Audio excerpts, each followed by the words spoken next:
ನಮಸ್ತೆ ವೀಕ್ಷಕರೇ, ಇನ್ಫೋ ಮಾಸ್ಟರ್ಗೆ ಸ್ವಾಗತ. ವಿಶ್ವವಾಣಿಯಲ್ಲಿ ಬರ್ತಾ ಇರುವಂತಹ ಈ ಜಪಾನ್ ಕುರಿತಾಗಿ ಕೆಲವೊಂದು ವಿಷಯಗಳನ್ನ ಅವರು ವಿಸ್ತಾರವಾಗಿ ಬರೆದು ಹಾಕ್ತಾ ಇದ್ದಾರೆ ಸಂಪಾದಕರ ಸತ್ಯಶೋಧ ಶೀರ್ಷಿಕೆ ಅಡಿ. ಇದು ತುಂಬ ಚೆನ್ನಾಗಿರುತ್ತೆ ಮತ್ತು ಜಪಾನ್ ಬಗ್ಗೆ ಕೆಲವು ಅಂಶಗಳನ್ನ ತಿಳ್ಕೊಳ್ಳೋಕ್ಕೂ ಕೂಡ ಸಿಗುತ್ತೆ. ಆ ಕುರಿತಾಗಿ ದಿನಕ್ಕೆ ಒಂದು ನಾನು ಹಾಕ್ತಾಯಿದ್ದೀನಿ ವೀಡಿಯೋಸು. ಇವತ್ತು ಈ ವಿಡಿಯೋನಲ್ಲಿ ಇವರ ಇಂಗ್ಲೀಷ್ ತುಟ್ಟಿಯೇ ಈ ಕುರಿತಾಗಿ ಓದಿ ಹೇಳ್ತಾ ಇದ್ದೀನಿ. ಜಪಾನ್ ಜಗತ್ತಿನಲ್ಲಿ ಮುಂದುವರಿದ ಮತ್ತು ಅತ್ಯಂತ ಪ್ರಭಾವಿ ದೇಶ. ಆದರೆ ಇಂಗ್ಲೀಷ್ ಭಾಷೆಯ ವಿಷಯದಲ್ಲಿ ಜಪಾನಿಯರು ಹಿಂದುಳಿದವರು. ಜಪಾನಿಯರಿಗೆ ಇಂಗ್ಲೀಷ್ ಭಾಷೆ ಏನಾದರೂ ಕೈ ಹಿಡಿದಿದ್ದರೆ ಜಗತ್ತನ್ನೇ ಆಳಿಬಿಡುತ್ತಿದ್ದರು. ಆದರೆ ಅವರ ಇಂಗ್ಲೀಷ್ ಜ್ಞಾನ ಮಾತ್ರ ತುಸು ತುಟ್ಟಿ.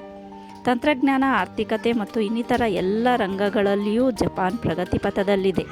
ಆದರೂ ಜಪಾನಿಯರ ಇಂಗ್ಲೀಷ್ ಭಾಷಾ ಪ್ರಾವೀಣ್ಯದ ಮಟ್ಟ ಮಾತ್ರ ಸಮರ್ಪಕವಾಗಿ ಅಭಿವೃದ್ಧಿಯಾಗಿಲ್ಲ ಎನ್ನುವುದು ಸಾಕಷ್ಟು ಅಧ್ಯಯನಗಳಿಂದಲೂ ಸಾಬೀತಾಗಿದೆ. ಜಪಾನಿನ ಶಾಲಾ ಪಠ್ಯಕ್ರಮದಲ್ಲಿ ಇಂಗ್ಲೀಷ್ ಭಾಷೆಯನ್ನು ಪ್ರಾಥಮಿಕ ಹಂತದಿಂದಲೇ ಕಲಿಸಲಾಗುತ್ತದೆ.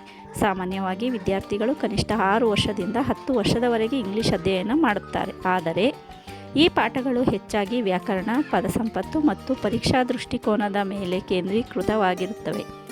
ವಿದ್ಯಾರ್ಥಿಗಳು ಇಂಗ್ಲೀಷನ್ನು ಆಡುವ ಭಾಷೆಯಾಗಿ ಬಳಸುವ ಅವಕಾಶ ಬಹಳ ಕಡಿಮೆ.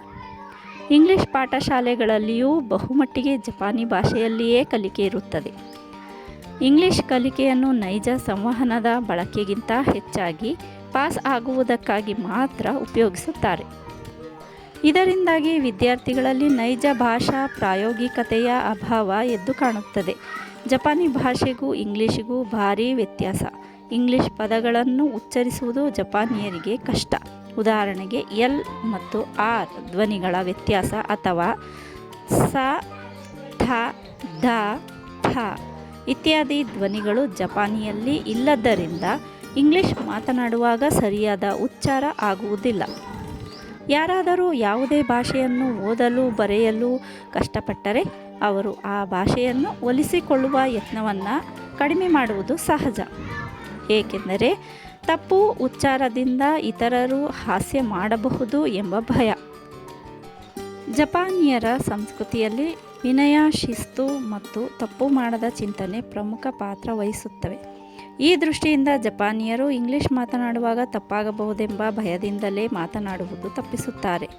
ದೋಷವಿಲ್ಲದೆ ಮಾತನಾಡುವುದನ್ನು ಮೊದಲ ಆದ್ಯತೆಯಾಗಿ ಪರಿಗಣಿಸುತ್ತಾರೆ. ಇದರಿಂದಾಗಿ ಭಾಷೆ ಕಲಿಯುವಲ್ಲಿ ನೈಜ ಸಂವಹನದ ಪ್ರಯತ್ನ ಕಡಿಮೆಯಾಗುತ್ತದೆ.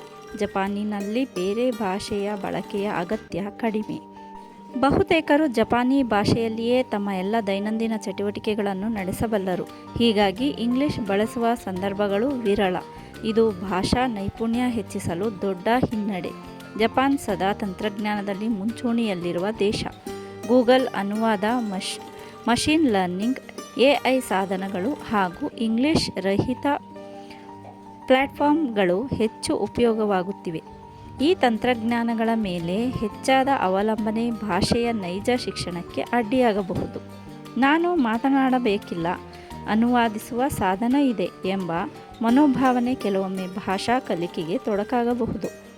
ಇಂಗ್ಲೀಷ್ ಕೌಶಲ ಸೂಚ್ಯಂಕ ಪ್ರಕಾರ ಜಪಾನ್ ಇಂಗ್ಲೀಷ್ ಪ್ರಾವೀಣ್ಯ ಕ್ರಮಾಂಕದಲ್ಲಿ ಮಧ್ಯಮ ಅಥವಾ ಕೆಳಮಟ್ಟದಲ್ಲಿದೆ.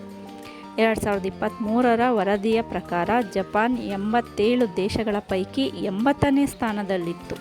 ಹೋಲಿಕೆಗೆ ದಕ್ಷಿಣ ಕೊರಿಯಾ, ಸಿಂಗಾಪುರ್ ಅಥವಾ ಹಾಂಗ್ಕಾಂಗ್ ಮುಂತಾದ ದೇಶಗಳು ಅತ್ಯುತ್ತಮ ಮಟ್ಟದಲ್ಲಿವೆ.